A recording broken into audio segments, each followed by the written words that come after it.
일상에 바쁜 여러분들을 대신해서 지식과 인사이트를 정리해드리는 매일 독서 매일 인사이트입니다.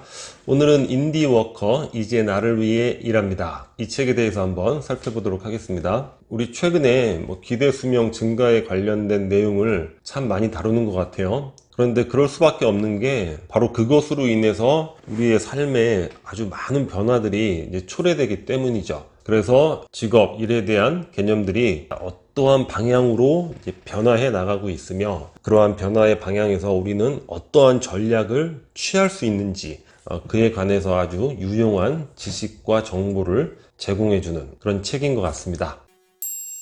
첫 번째 개념은 패스트 커리어와 슬로우 커리어 요걸 비교하는 개념이 되는 거예요. 과거에는 어떤 커리어의 삶을 살아왔는가, 20대 후반에서 40대 후반까지 20년 커리어 전략을 구사해오고 있다는 거죠. 그러니까 이 생각 속의 시간이 굉장히 짧잖아요. 20년 안에 내가 뭔가를 이뤄야 돼. 그런데 패스트 커리어를 추구하는 이런 과정에서 거의 반드시 나타나는 현상들이 번아웃, 완전히 심신이 우리 쉽게 쓰는 말로 맛이 가는 그런 상황이 되는 것이고, 아우터 게임에 집중을 하는 것이죠. 외형적으로 내가 남들에게 과시할 부분들, 그게 이제 패스트 커리어잖아요. 빨리 내가 과시할 부분들을 성취해야 돼. 그러니까 그 과정에서 이제 삶이 행복해지기도 어렵게 되는 거죠. 그래서 이러한 20년 커리어 전략, 패스트 커리어를 어떻게 바꿔야 되냐면 50년 커리어 전략으로 바꿔야 된다는 거예요. 70대 후반. 보통 최근에는 80세까지는 일을 해야 된다, 이런 개념을 주로 갖고 있잖아요. 마라톤과 같은 슬로우 커리어를 이제 추구해 나가게 된다는 거예요. 이런 슬로우 커리어 전략은 자신이 행복해하는 강점, 이런 것들을 찾고 발견하고 키워내는 것, 몰입의 어떤 행복, 그리고 내면적 충만함, 그러한 이너 게임에 몰입을 하는 그런 전략이 되는 것이죠. 그런데 패스트 커리어가 실제적인 이익에 있어서도 슬로우 커리어보다 못하게 되는 이런 경우가 발생을 한다고 합니다. 왜냐? 아무리 억대 연봉을 받아도 그 억대 연봉을 받는 기간이 너무 짧게 되는 거예요. 하지만 슬로우 커리어는 50년 커리어잖아요. 그러니까 수입이 다소 적다 하더라도 그 기간이 길기 때문에 우리가 패스트 커리어에 대한 이 단견적인 시각을 버리고 50년 커리어, 슬로우 커리어에 집중을 해야 되고, 이 슬로우 커리어는 반드시 어떤 전략을 취해야 되냐면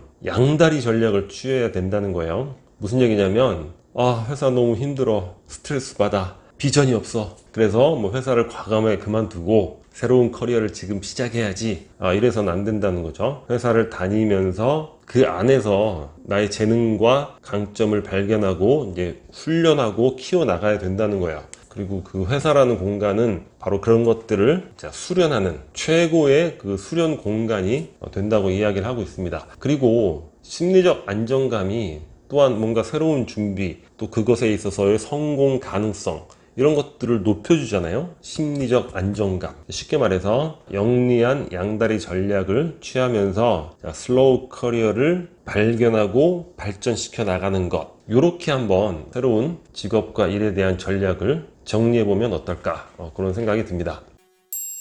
인디워크 어떻게 구현하는가. 그러니까 인디워커라는 이 말 멋있죠. 좋다는 거예요. 내가 좋아하는 일 하면서 돈도 벌고 인정도 받고. 근데 과연 인디워커로 할 수 있는 그 일, 어떤 일을 할 수 있는가, 이런 부분인데 크게 이제 두 가지로 나눠볼 수 있을 것 같습니다. 한 가지는 뭐냐면 1인 지식기업이 되는 거죠. 여기에 대한 유사한 그 단어는 상당히 많이 있는 것 같아요. 우리 인포프레너라는 책 살펴봤죠. 인포프레너도 마찬가지고, 백만장자 메신저, 메신저가 되어라, 메신저 비즈니스. 그러니까 메신저도 일종의 1인 지식기업이 되는 거죠. 공통점이 뭡니까? 책을 출간을 하고 또 활발하게 강연 활동을 하고, 또는 유튜브라든가 인터넷 콘텐츠, 어느 한 부분만 집중하는 게 아니라 이런 것들을 함께 영위해 나가는 이런 1인 지식기업이 되는 것이고, 이 책에서는 광고인 박웅현 씨, 90년생이 온다, 이몽택 씨,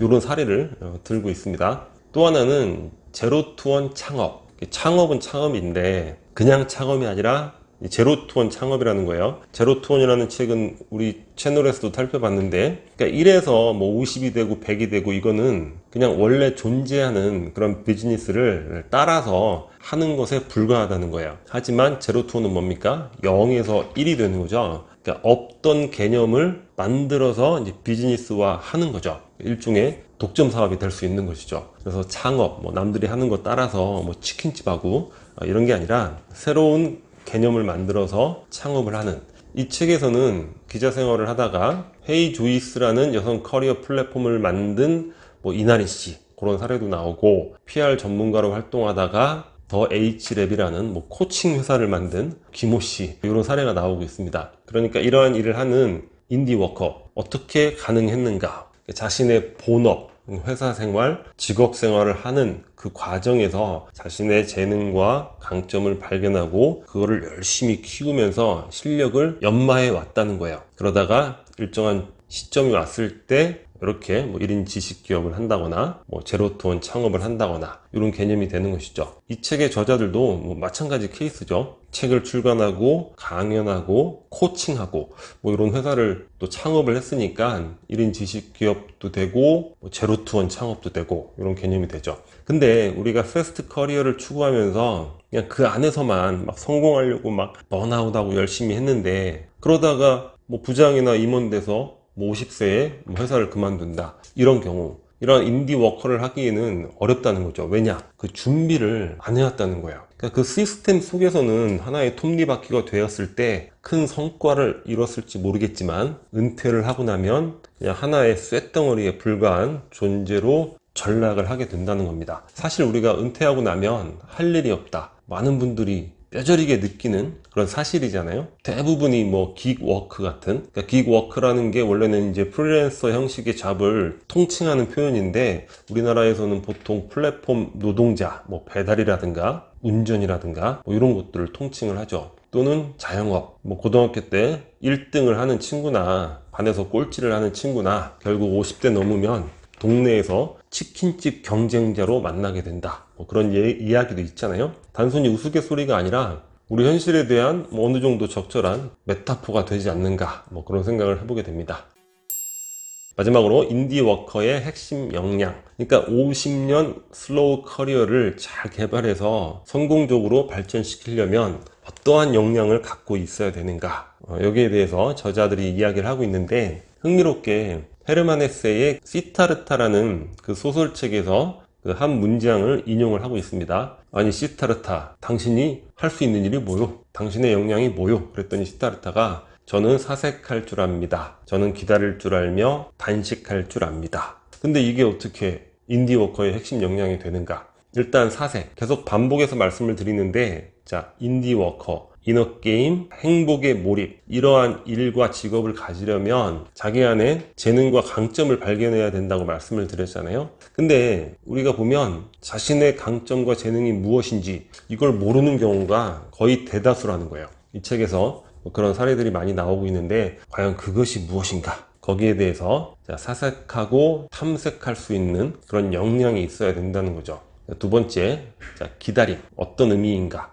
사실 기다림이라는 거는 뭐 세상 모든 일의 핵심 역량이라고 할 수 있죠. 모든 좋은 일은 기다림 뒤에 온다고 하잖아요. 생명의 탄생도 엄마의 뱃속에서 기다린 이후에 찾아오는 것이고, 수확의 즐거움도 뭡니까? 봄에 파종을 하고 가을까지의 또 기다림의 시간이 필요하잖아요. 우리 영리한 양다리 전략을 취해야 된다고 말씀을 드렸는데, 때를 기다리면서 열심히 자신을 갈고 닦는 기다림, 그런 역량이 중요하겠죠. 그리고 마지막으로 단식인데, 불필요한 욕망을 절제할 수 있어야 된다는 것이고, 또 하나는 뭡니까? 두려움을 극복할 수 있어야 된다는 거예요. 우리 채널에서 반복해서 말씀을 드리고 있는데, 세네카의 글 있죠. 루실리우스에게 쓴 편지. 자, 루실리우스야, 행운의 시기에 불행을 대비해서 미리 연습을 하거라. 그래서 땅바닥에 지푸라기 놓고 그냥 그런 데서 잠을 자고 딱딱한 돌처럼 굳은 빵 먹고 뭐 그렇게 한번 살아보라는 거예요.